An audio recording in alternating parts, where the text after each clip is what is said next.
Bryan Kohberger's first court date will likely be quick and uneventful, says criminal defense attorney Brett Riegel. He's with ARM lawyers based here in Stroudsburg. An extradition hearing is just about getting the person from what's called the asylum state, which in this case is Pennsylvania, to the state where the alleged action happened. We know from the attorney representing Kohberger, Jason Labar, that he intends to waive this extradition hearing, making this court appearance largely a formality. But what would happen if he chose not to waive it? Then there would be a hearing, and the judge would be looking basically to make certain that all of the paperwork was in order on the warrant, and then there would have to be proof that this is in fact the defendant. This is the Bryan Kohberger that they are seeking in Idaho. Riegel says since Kohberger is already in custody, being held without bail, it makes sense that he'd want to keep the process moving and get back to Idaho as quickly as possible.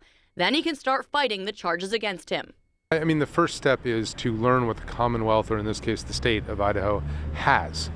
You can't really begin to develop your strategy because as the defendant, you don't have anything you have to prove. Right. It's all on the Commonwealth. So you want to determine what the strength of their evidence is and then decide how you're going to mount the defense against it.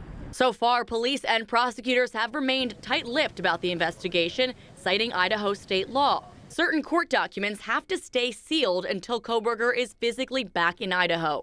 But police have said DNA found at the crime scene and the car Kohberger drove from Idaho to the Poconos helped them identify Kohberger as their suspect. Riegel says there's likely more evidence detailed in those sealed court documents.